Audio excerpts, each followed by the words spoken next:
YouTube channel. DZRJ, 8:10 a.m., Radio Bandido.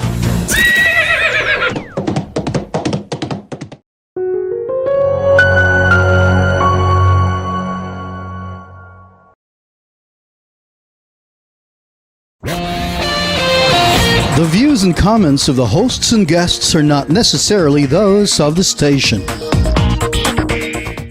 This is a Radio Bandido TV special coverage, courtesy of the Senate.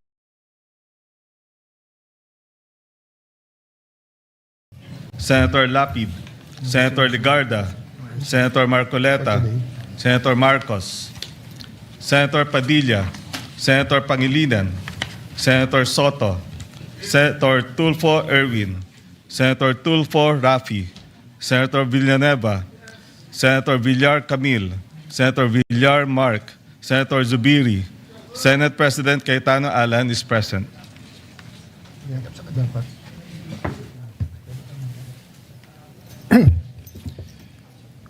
With 23 senators present, the chair declares the presence of a quorum.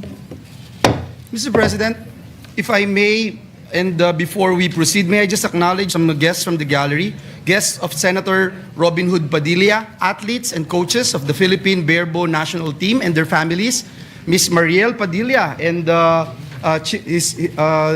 children of Senator 𝗦𝗲𝗏 Padilla are also here, members of the Padilla family. We welcome them in this August chamber. And we also would like to acknowledge, Mr. President, the guests of our Senate President, the Mindanao Evangelical Leaders Council. Thank you, Mr. President. Yes, we welcome them to the Senate and thank you for being with us today. Later, we will honor our gold medalist.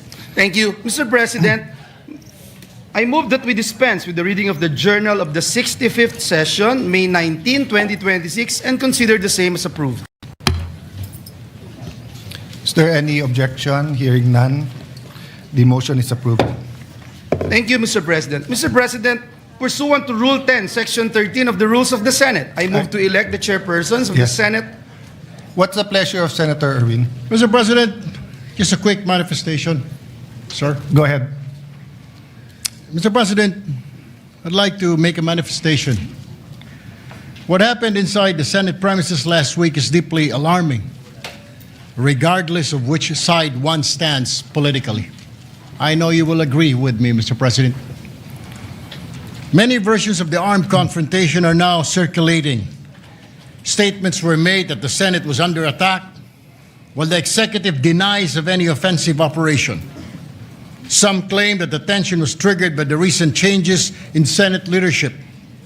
There are allegations involving the OSAA, the NBI, and even a speculation that the shooting itself was smokescreen to facilitate an escape or create confusion. And even more disturbing are allegations attempting to implicate the minority just because nakauwi na po kami. With all due respect, Mr. President, on May 12, a day before the incident, the new Senate leadership informed the body the intention to have an all-senators caucus. On May 13, the day of the incident, around 5:02 p.m., it was modified to a majority-only caucus. Naturally, members of the minority who were no longer part of those internal deliberations eventually went home, Mr. President.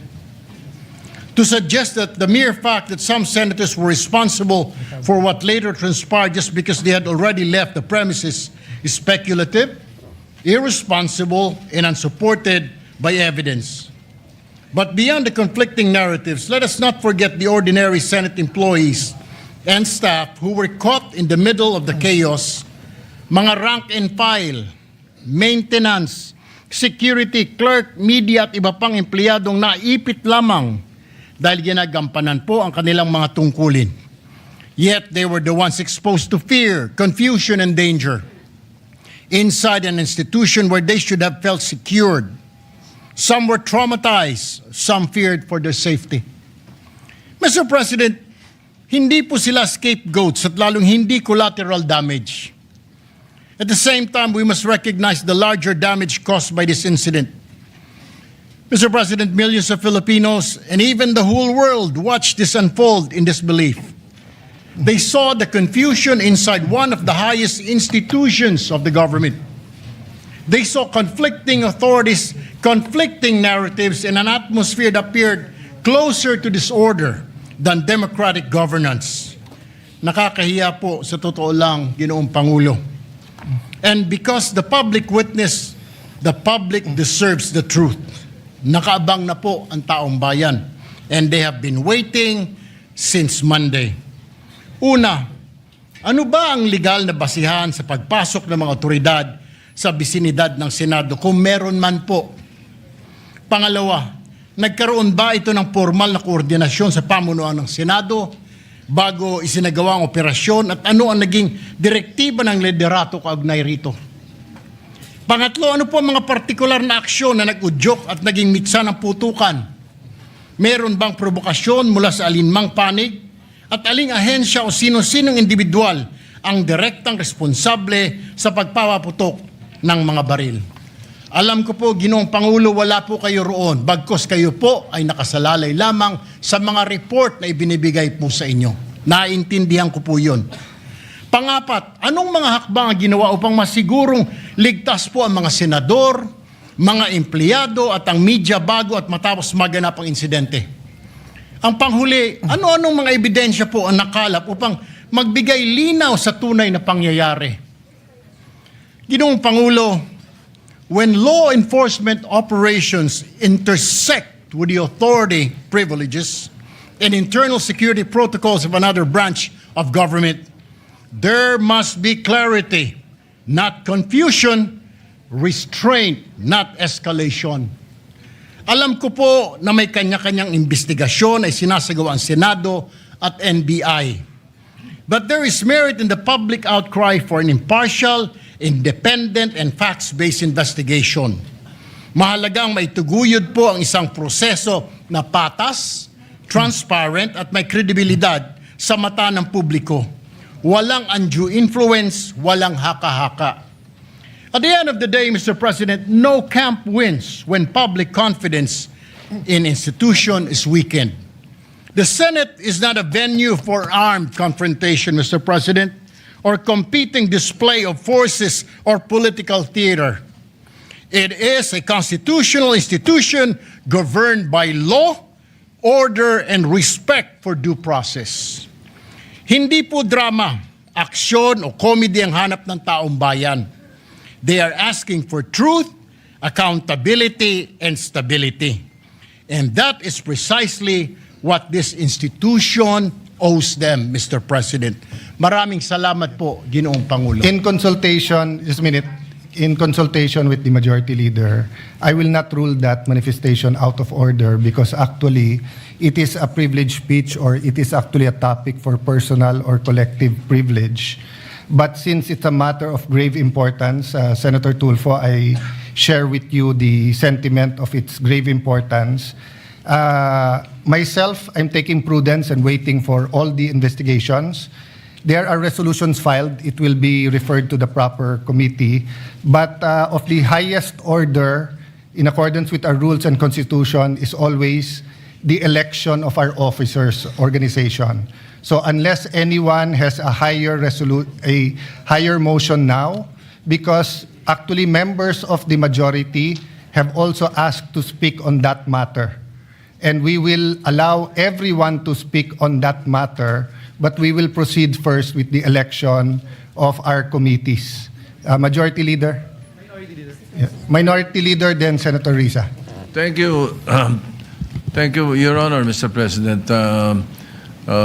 We concur, but the reference, the referral of the speech and the forthcoming resolutions will be later on. Yes. Well, it's not a speech. It's a it's a manifestation. So unless there's a motion to refer, which let's harmonize it later on with the resolution filed by the minority. Yes, so that we do not like to refer it to different committees. Yes, I will like to file for a motion later on. Yes. For the referral. That's in order, Minority Leader. What's your pleasure, Senator Risa? Salamat po, Mr. President. Together with the Minority Leader, I defer to the ruling earlier stated by the presiding officer. Pero just to make of record, Mr. President, nakaschedule din po ako mag-deliver sa ating agenda for the day ng privilege speech. And it so happens po, It's the same katulad topic, nung yes. paksa nung Yes.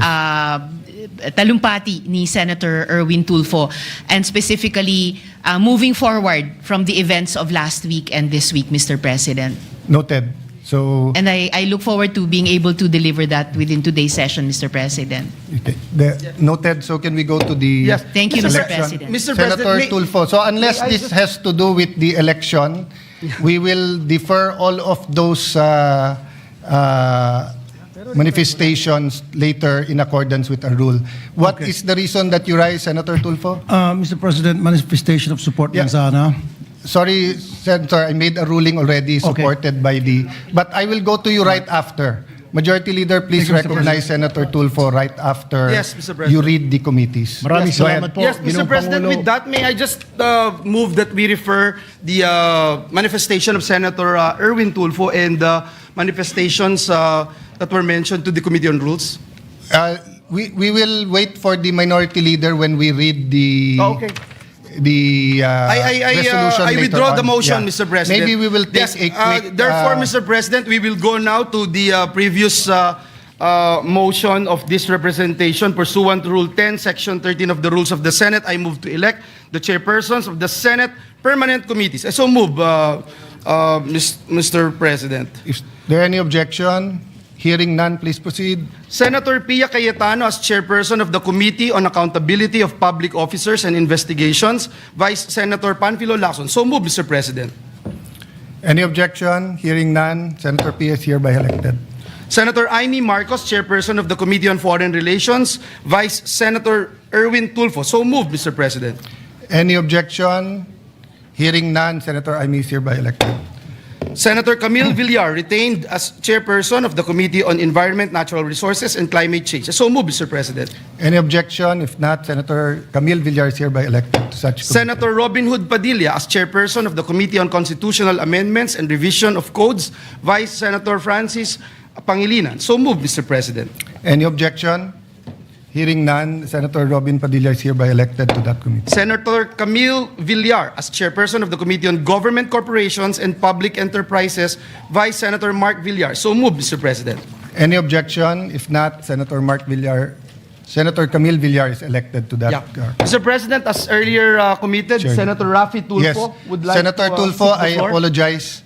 Thank you very much for the adhering to the ruling of the chair. We will now recognize you. Afterwards, Senator Risa is raising her hand. Mr. President, I would like to associate myself with the manifestation of Senator 𝗦𝗲𝗀𝗀𝗀𝗀𝗀𝗀𝗀. Meron lang po akong konting katanungan. Meron ho bang standard operating procedure manual ang ating USAA? Number one. Number two, pagdating po sa pag-handle ng firearms, are these the members of the USAA, are they trained?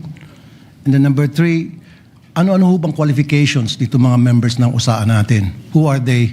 What are their qualifications to be chosen as members of the USAA? Yun lang po, Mr. President. Yes. So, note your questions are noted, and depends on what committee we refer it to. We will consult with the minority. We'll take a recess, a short suspension when we read the committee report, because unless we agree to convert into a committee of a whole so that the certain people can testify here, the other option is to give it to a standing committee. So let's decide that in a while. And then lastly, Mr. President, meron bang training ang members ng USAA kung paano mag-handle ng isang problema, isang situation, and do they understand the meaning of rules of engagement? Yun lang po, Mr. President. Yes. Thank you for those questions, Senator Tulfo. Senator Risa, do you want to take the floor? Mag-reference of business. Yung sa summary. Salamat po, Mr. President. Mr. President, I rise on a matter of personal and collective privilege. Mr. President, halos isang linggo na matapos ang habulan at barilan dito sa Senado. Sa loob-loob ko, hindi ako mapanatag na simula nung Lunes, ang ipinapakita natin ay para bang walang nangyari. Na para bang hindi nabastos ang ating institusyon, ang ating mga empleyado, at ang mga Pilipino. Hindi maliit na bagay ang nangyari dito. At lalong hindi dapat inaasa sa mga Facebook Live, press conferences at media interviews ang pagtatahi-tahi ng mga pangyayari. Ganito na ba talaga kababa ang inabot ng ating politika sa Pilipinas? Ito na ba tayo, Mr. President? Tuluyan na bang nilihis ng politika ang ating mga pamantayan sa pakikipagkapwa? The situation stooped so low that here, in and around these same august halls, may pwedeng magkasa ng barel sa harap ng mga sibilyan. Dear colleagues, kahit kailan, hindi yan nangyari sa Pilipinas. Kahit panahon ng kudeta, not even during the darkest days of martial law, did gunfire erupt within our halls. So, whether we stand in the minority or in the majority, the Senate, as an institution, has sustained a profound injury to its dignity, credibility, and moral authority before the Filipino people. And this frustrates me every day since Wednesday, including in the context of initial findings from the investigation conducted by the Department of Justice, the Department of the Interior and Local Government, and the Philippine National Police, beginning to reveal various points. Patuloy pa rin ang investigasyon, Mr. President, at dapat lang. But still, this needs to be said. Kapag may nagpaputok ng barel, right here in the people's house, kapag naghasik ka ng takot sa mga empleyado, sa media, sa security personnel, at sa mga sibilyan, kapag may natroma dahil sa karahasan, umuuwing nanginginig at hindi mapakali sa sariling bahay, lampas na ito sa isyu ng pamumulitika. Pambabastos na yan at pang-aabuso sa lahat-lahat ng ipinagkatiwala sa Senado bilang mga lingkod bayan. As we all know, democracy has always made room for disagreement. But, dear colleagues, hindi na ito political disagreement. Hindi na ito issue ng kampihan. What should trouble us is the manner by which this agreement is being settled, which reflects a broader national discourse that has become more coarse and unforgiving. When aggression is normalized and humiliation is treated as political currency. We cannot have a culture that proudly treats fellow Filipinos as enemies to be defeated, all in the name of clout.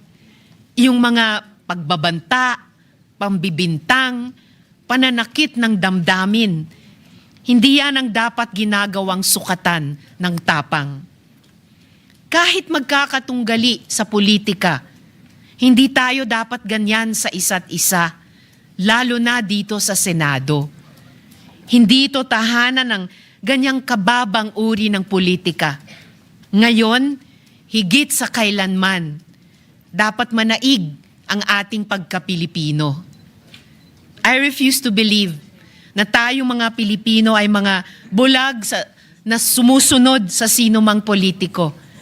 I refuse to believe na wala nang natitirang malasakit, hiya o pagmamahal sa bayan. Kasi ang mga krisis, ang mga sakuna, hindi yan nagtatanong kung sinong kakampi mo sa politika. Lahat tayo tinatamaan at lahat tayo may responsibilidad. At tayo mismo, dito sa Senado, kaya nating magkasundo. In fact, all of the laws I myself have championed could not have passed without the support of those from across the political aisle. And I refuse to believe that this institution that has crafted laws for the most marginalized, that has conducted crucial investigations, that have moved the needle at various political junctures, is beyond repair or redemption. Let us remember, Mr. President, that we have a bicameral legislature with a Senate elected at large, precisely to have a body that can rise above parochial concerns and craft a vision for the entire nation. At kaya kong sabihin ng buong puso that this Senate has, at its best, shown that disagreement does not destroy our common duty. We have passed laws across party lines. That is why we cannot act as though nothing happened last week. Alam natin ang tama at mali. Alam natin kapag sumosobra na. And this is what our country needs from us now. For the Senate, in this difficult hour, to reflect the best of our people. May we prove worthy of the trust that our people have placed in us. Marami pong salamat sa inyo at sa lahat, Mr. President. Before I recognize Senator Pia and Senator Marcoleta, you know, the curious thing is the prayer of Senator Kiko and the prayer of former Senate President Tito Soto yesterday. We all agree with it. We're just looking at it from different sides of the political lens. And many of your statements today, Senator Risa, many of us, if not all, agree. But we all won't agree that parang walang nangyari. I don't know where that came from because I don't think anyone is treating it trivially. It's just a matter of how we can focus on it given that there is a real economic crisis, crisis of prices, oil crisis. Our stock is running out. We're convening into an impeachment court. You know, our staff are overwhelmed by the number of investigations, by the number of subpoenas that are here. They're asking us to produce so many things while we're also doing our own. So while we will agree with you and let's discuss later on which committee, I do not think anyone is acting as if parang walang nangyari. Senator Pia or Senator Marcoleta? Thank you, Mr. President. Mr. President, may I ask if Senator Risa would yield to a few questions? Can we take a minute suspension?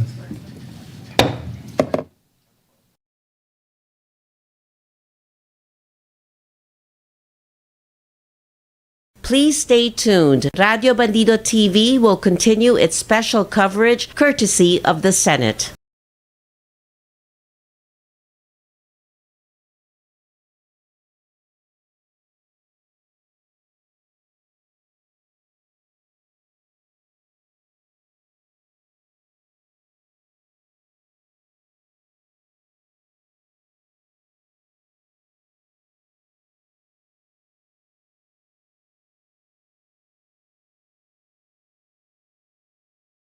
Please stay tuned. Radio Bandido TV will continue its special coverage courtesy of the Senate. My name is Ira Panganiban. Join me on Morning Report Pilipinas as we tackle the news and events for the day here on DZRJ 8:10 a.m. Radio Bandido TV. Watch and listen to Morning Report Pilipinas, Monday 8 a.m. to 10 a.m., Tuesday to Friday 8 a.m. to 9 a.m., airing on Sky Cable Channel 224 and on all DTT boxes, simulcasting online on Facebook and YouTube. Listen and watch on your mobile devices. Just search DZRJ Radio Bandido.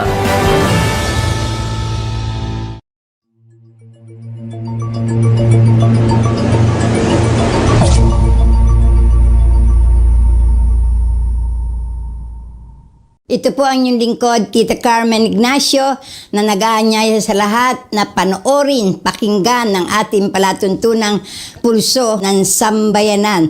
Palatuntunan po ninyo, palatuntunan nating lahat, kaya malaya kayo na makapaghahayag po ng inyong mga opinion, reaksyon sa mga isyung ating tinatalakay. Lahat po ng ating mga issue na tinatalakay ay para po sa bayan at para sa kapakanan ng mamamayang Pilipino. Dito po sa himpilang Radyo Bandido TV, DCRJ 810 AM. Marami pong salamat!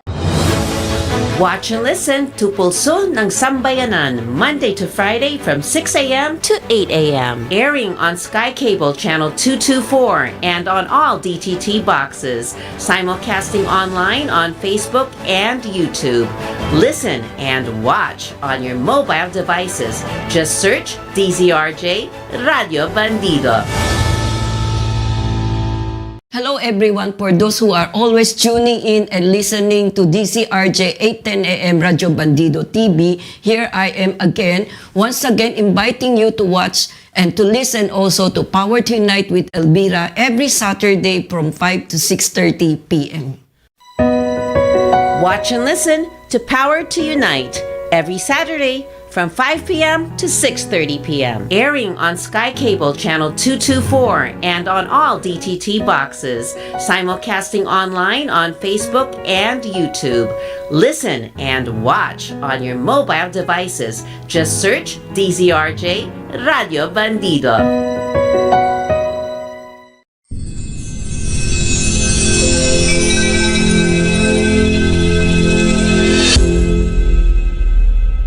Ask the Majority Leader and Senator Marcoleta their pleasure. May I request from the members, I told the Minority Leader, the former Senate President, that this is an emotional issue, not only for us, but for the whole country, given this is the Senate of the Philippines. And it's a sensitive issue because there are words that have been used. That's why I have tried to be deliberate. Wait not only for a partial investigation, but independent. Wait for every investigation to come in. Now, many members of the majority who were here want to speak on that measure. Having said that, number one, we have athletes here, and I don't want to keep them here the whole day. Number two, I was about to report this, that the Senate President, I respectfully informed the body that earlier today, 20 May 2026, the summons in relation to the articles of impeachment filed against VP Sara Duterte was duly served upon respondent Vice President Sara Z. Duterte. A copy of the summons was likewise furnished to the prosecution panel on the same date. Under the applicable rules, respondent is given 10 calendar days from service of summons within which to file her answer, and counting 10 calendar days from 20 May 2026. The last day would ordinarily fall on Saturday, 30 May 26. However, since the last day falls on the Saturday, the period shall not run until the next working day. Accordingly, the deadline for respondent to file her answer is on Monday, 01 June 2026. Furthermore, upon the prosecution panel's receipt of the respondent's answer, the prosecution shall have 5 calendar days from receipt within which to reply if they opt to do so. The deadline for the reply shall be computed from the day the prosecution actually receives the answer. I say this because we have to discuss the impeachment calendar, and the staff is ready to brief us. And if we can give this priority, because we have to discuss it vis-a-vis the legislative calendar, vis-a-vis the committee hearings and the session. So if we are going to all stand today, like Senator Tulfo and Senator Risa, we won't finish by midnight tonight, because at least 3 or 4 senators from 8 senators from the majority wants to speak on the matter.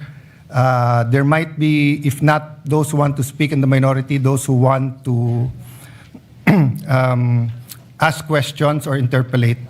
So may I ask, as your Senate President, na magbigayan tayo today, and if you want to put a lot of time on that on Monday, we can fully discuss. I've received some request for CCTV footage We gave it right away to PNP. We will give it to you if you request it.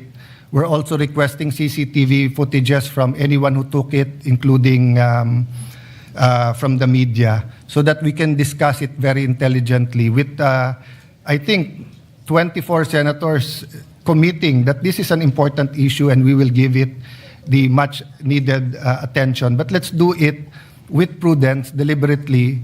We're dealing with our democracy here.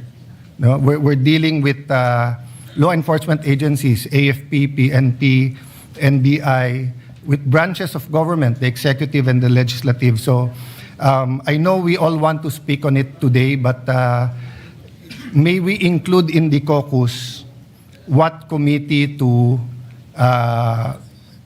give this to. I think the Senate President will, before we go on suspension, wants to put on record his recommendation. But if I may ask him, that the actual decision, given that there are other people with other ideas, we discuss it. I don't think it's a matter that you and I should discuss, but all of us. So let me ask first, Senator Marcoleta, may I ask you if we can make a statement rather than interpolate today? Senator Risa, kung may mga gustong mag-interpolate, pwedeng sa Monday. Yeah. Senator Risa answered in the affirmative. Yes, Mr. President, considering that I was approached by your good self just moments ago and explained the matter that there is an apparent consensus that this subject matter, also subject of Senator Risa's speech on question of privilege, I yield to the better judgment of the President of the Senate, and I will hold my questions until Monday. Thank you, Mr. President. Thank you, Senator Marcoleta. Thank you, Senator Risa Ontiveros. Minority Leader, may I just give, you're my kuya, but she's my ate. Yeah. Senator Pia. Mr. President, I also will not interpolate or make my own privileged speech today as requested by the Senate President. I reserve my right to make the proper interventions at the time that the Senate President and our other colleagues agree upon. But I just want to make this quick statement. Parang walang nangyari. Yan po ang statement ng ating butihing Senadora Risa Hontiveros. Siguro po para sa inyong mga wala dito. Pero para sa amin na nandito, napakaraming nangyari. Takot na takot po ako na kailangan ko na magpaalam sa mga anak ko. At yung staff ko, 2 pintuan ang pagitan ko sa putukan. Yung staff ko na si Claire, na 20 years na sa akin, nandun siya sa labas. She has a 12-year-old son.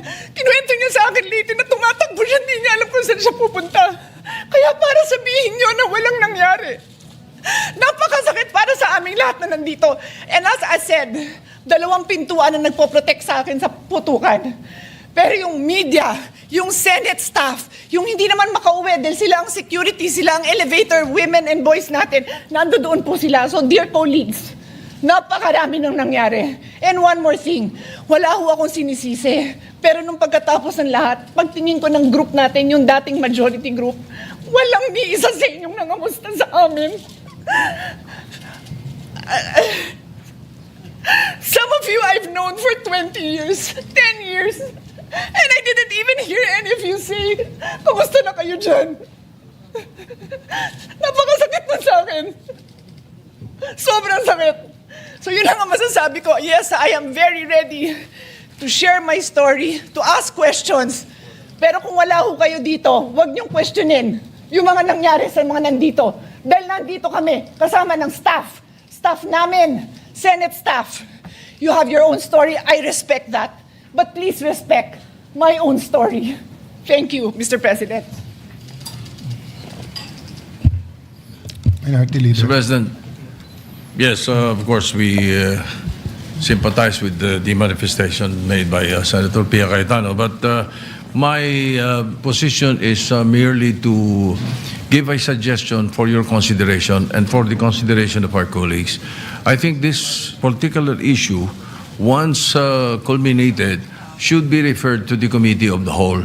The reason being, it is an extraordinary remedy necessary because of the issues of Senate institutional security, the chamber itself is affected. The institution is threatened. There are multiple Senate committees that are going to be involved: public order, justice, rules, ethics, even finance, because of the procurement of the weapons allegedly that were used. So the Senate has a direct institutional stake, every senator. So this is not just majority or minority. So therefore, may I give a suggestion that you consider the possibility of all these manifestations be referred to the Committee of the Whole. And in the past, the Committee of the Whole, when we investigated Parmali, we investigated PhilHealth, it was the Senate President that chaired the Committee of the Whole, unless he appoints a co-chairman. This representation always takes, you know this, Your Honor, always takes your suggestions seriously. So you're suggesting we use Rule 14 and Section 14 of the rules and create a special committee, the Committee of the Whole. Is that correct? Yes. Mr. President, if I may, Mr. President. And before that, since we're going to go into caucus to speak about the calendar, may I ask the Minority Leader if it's acceptable that we discuss it there? Later in the caucus, just so that we don't have to discuss everything on the floor and we get the other business that we have to do today done with. No? Can I, Mr. President? Yes. Mr. Majority President, Leader. I'm sorry, Mr. President, but just to put on record, there are a lot of senators who wanted to speak and reserve their On right this issue. on this particular issue. Put it on We record have- so that we yes, can we have amend it. Senator Mark Villar, Senator Camille Villar, Senator Jinggoy Estrada, Senator 𝗦𝗲𝗀𝗏 Padilla, Senator Bongo, Senator Loren Legarda, Senator 𝗦𝗲𝗀𝗀𝗀𝗀𝗀𝗀𝗀𝗀𝗀𝗀, and even this representation, Mr. President. So, if I may, Mr. President, and with the indulgence of our colleagues, I think we already made that decision that on Monday, we can talk about this, Mr. President, and of course, entertain the idea being raised by our Minority Leader. So with that, Mr. President, may I just move that we proceed with the reference of business so that the resolutions I just have to recognize Senator Ontiveros with that pakiusap of everyone. We that yield, Mr. President. Yes. We yield to the distinguished lady, Mr. President. Maraming salamat, Mr. President. I empathize with the experiences and the feelings expressed by the gentlewoman from Taguig and Pateros. May I just repeat what I clearly stated at the context of na parang walang nangyari. I'm talking about ngayon, after those terrible events that caused fear and a lot of other negative emotions and experiences sa ating mga colleagues, sa ating mga Senate staff, sa security unit dito at sa Senate media. Yun po yung punto ko. And it is akin to one of the points raised by Senator Erwin earlier, before my privileged speech. But let So me just assure to you correct that's not that, the Mr. case. President. In fact, I have to deal with the security of the Senate every day. I'm just not telling you everything that we have to deal with now to make sure that there's no bombs in the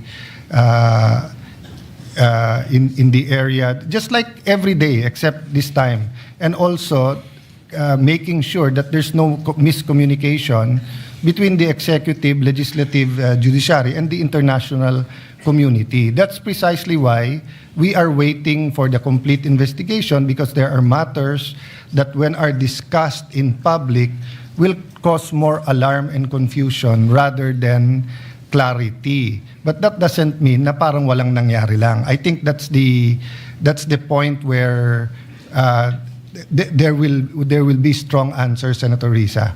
But of course, you have your point of view and we respect that.